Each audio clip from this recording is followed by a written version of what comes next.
பிரபல கன்னட திரைப்பட நடிகரான தர்ஷன் தூகுதீபா கொலை வழக்கில் கைது செய்யப்பட்டார்.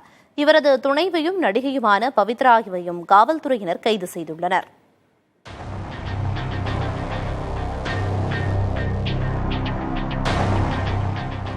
பெங்களூர் காமாட்சிபாளையம் காவல் நிலைய எல்லைக்குட்பட்ட சுமணஹள்ளி குடியிருப்பு பகுதியில் கடந்த 8ஆம் தேதி ராஜா கால்வாய் அருகில் ஆண் சடலம் ஒன்றை நாய்கள் இழுத்துக் கொண்டிருந்தன. அந்த வழியாக சென்ற காவலாளி ஒருவர் காவல்துறைக்கு தகவல் தந்ததை அடுத்து உடலை கைப்பற்றி காவல்துறையினர் அடையாளம் தெரியாத சடலம் என வழக்கு பதிவு செய்தனர். இந்நிலையில் 3 பேர் காவல் நிலையத்தில் சரணடைந்து பண தகராறால் அந்த நபரை அடித்து கொன்றதாக கூறியுள்ளனர். அவர்கள் கூறிய காரணம் ஐயத்தை ஏற்படுத்தியதால் காவல்துறையினர் விசாரணையை தீவிரப்படுத்தினர். இறந்து கிடந்தவர் ரேணுகாசாமி என்றும் அங்குள்ள மருந்தகம் ஒன்றில் வேலை பார்த்த அவர் கடந்த சனிக்கிழமை வேலையில் இருந்து வீடு திரும்பாததும் தெரியவந்தது.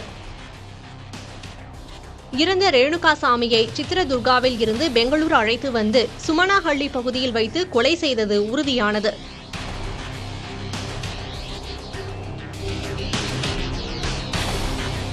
கூலிப்படையை ஏவி ரேணுகாசாமியை கொலை செய்தது தர்ஷன் என்றும் அவரும் ரேணுகாசாமியை அடித்தவர்களில் ஒருவர் என்றும் விசாரணையில் தெரியவந்தது.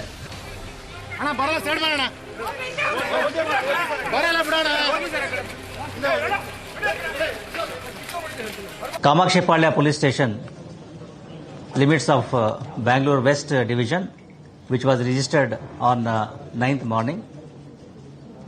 One of the actors of Kannada film industry has been secured and he is being questioned.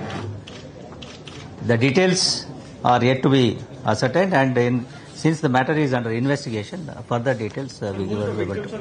The victim is one person from Chitradurga. He is about 33-year-old. His name is Renukaswamy. He is ascertained to be the victim.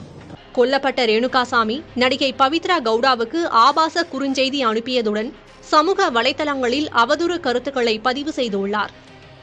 தர்ஷனும் பவித்ராவும் கடந்த 10 ஆண்டுகளாக ஒன்றாக வாழ்ந்து வரும் நிலையில் பவித்ராவுக்கு ஆபாச குறுஞ்செய்தி அனுப்பி தொல்லை தந்ததால் ரேணுகாசாமியை கொலை செய்ததாக காவல்துறையின் விசாரணை மூலம் வெளிப்பட்டுள்ளது.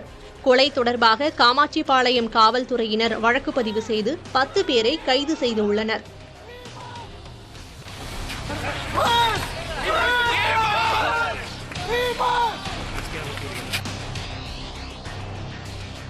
புதிய தலைமுறைக்காக செய்தியாளர் ஜெகநாத்.